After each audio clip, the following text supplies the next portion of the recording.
Assalamu alaikum everyone. My name is Rustam and today I'm going to talk about mental health. एक छोटा सा बच्चा है जो सोया हुआ है, गहरी नींद में है और उसे गालियाँ देकर, उसे बुरा भला कहकर, उसे तीन चार बातें सुनाकर सुबह सवेरे उठा दिया जाता है। अभी तक उसके जिस्म में नींद बाकी है, नींद का खुमार बाकी है, मगर उसे उठा दिया जाता है। ऐसा क्यों किया जाता है? क्योंकि हम समझते हैं कि हम ठीक कर रहे हैं। फिर उसे उठाकर वॉशरूम में भेज दिया जाता है और वॉशरूम में भी दरवाजे को 3 बार नॉक किया जाता है कि जल्दी कर लें, आपको तमीज़ नहीं है, फ़लाँ फ़लाँ टाउंट भी किया जाता है और हूटिंग भी की जाती है, तरह तरह की बातें भी की जाती हैं। फिर जब वो वहाँ से निकलता है तो खाना खाने लगता है, नाश्ता करने लगता है, तो फिर हम बातें सुना देते हैं, फ़लाँ का बच्चा कितना लायक है, वो कितना रेगुलर है, वो सुबह सवेरे उठता है, वो ये करता है, वो ये करता है। फिर वो बच्चा जब यूनिफॉर्म पहन रहा होता है तो फिर उसे बातें सुनाई जाती हैं। वही बच्चा जब स्कूल बस पर, स्कूल वैन पर बैठता है तो वहाँ पे जो स्कूल बस का ड्राइवर है या वहाँ पे जो वो शख्स है जिसको बच्चा सौंपा जाता है, वो उसे तरह तरह की बातें करता है। तुम्हारी घर में कोई इज़्ज़त नहीं है, तुम्हारी माँ तुम्हारे साथ ये रवैया रखती है, तुम्हारा बाप तुम्हारे साथ ऐसा करता है।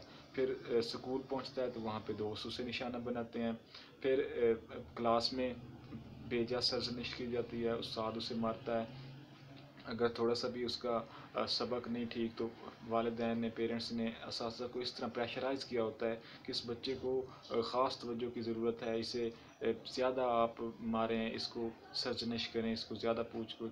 तो उस इंसल्ट से, उस परमानेंट बेइज्जती से उस बच्चे वो खुद को विक्टिम समझने लगता है। मैं इस दुनिया में आया हूँ तो कोई मुजरिम बन गया हूँ, और वो दिल ही दिल में, अंदर ही अंदर मरने लगता है और आहिस्ता आहिस्ता वो एक अजीब सा इंसान बन जाता है।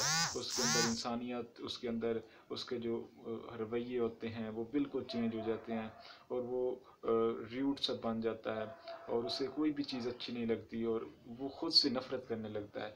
तो यही हमारे हमारे मुआशरे में तकरीबन 70% जो लो क्लास से बच्चे ताल्लुक़ रखते हैं या मीडियोकर हैं, उनके साथ यही हो रहा है।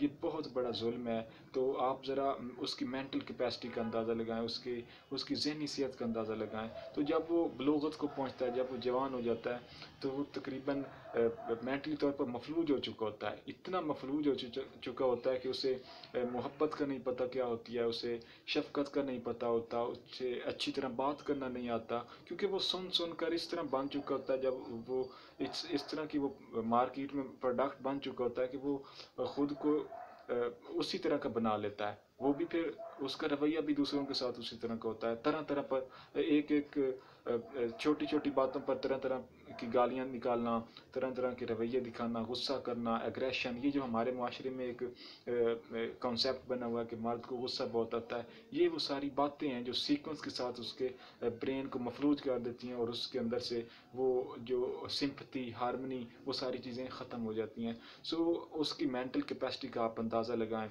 बच्चों को देखें, उनके साथ आप किस तरह से बात कर रहे हैं, क्या रवैये हैं आपके, इनको सोचें, खुदारा सोचें। आपके मुंह से ये अल्फाज निकल जाते हैं, मगर उनके ज़ख़म, उनके घाव इतने गहरे होते हैं कि वो पूरी ज़िंदगी नहीं भरते। डॉक्टर इशफाक साहब कहते हैं कि लफ्ज़ों के दांत नहीं होते मगर ये काट लेते हैं। सो इसलिए कुछ भी कहने या करने से पहले सोचा करें कि जो आप कहने जा रहे हैं इससे किसी को कितना बड़ा ज़ख़म हो सकता है। जो आप करने जा रहे हैं इससे कोई शख्स मर भी सकता है। सिर्फ जिस्म से सांसों का ना चलना या जिस्म से रूह का निकल जाना मौत नहीं होता।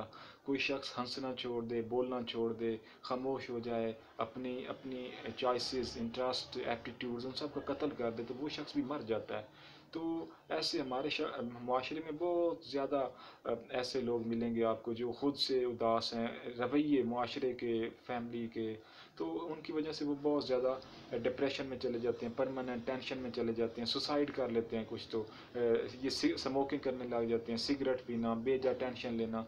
तो ये मेंटल हेल्थ इतनी इम्पोर्टेंट है, आपकी जो जिस्मानी हेल्थ है उससे भी ज़्यादा अहम है। आपने देखा होगा जो लोग टेंशन नहीं लेते वो हेल्दी होते हैं, जो लोग टेंशन लेते हैं वो आपको हेल्दी नहीं मिलेंगे। क्यों? वो उनके जिस्म पर कोई चीज़ लगती नहीं है, वो इतने प्रेशराइज हुए होते हैं, इतने सहमे हुए रहते हैं تو ان کے اندر سے وہ فریڈم والی کچھ کرنے والی وہ ساری چیزیں ختم ہو جاتی ہیں. اس لیے خدا را ہمارے اس معاشرے میں ساؤتھ ایشیا میں تو مینٹل ہیلتھ کو کچھ تسلیم ہی نہیں کیا جاتا بلکہ مذاق بنایا جاتا ہے. اس کا یہ بہت اہم ہے اور ہمیں خیال کرنا ہوگا مینٹل ہیلتھ کے لیے. اور کسی بھی شخص کو بات کرنے سے پہلے ہمیں سوچنا ہوگا. تو ہمارا یہ ایک کمپین ہے جس کا مقصد ہے کہ لوگوں کو مینٹل ہیلتھ سے آگاہ کیا جائے اور بتایا جائے کہ یہ کتنی اہم ہے. ہر فیلڈ میں مینٹل ہیلتھ آپ کے لیے ضروری ہے اور ایک مینٹلی طور پر ہیلتھی شخص ہی کامیاب انسان بنتا ہے.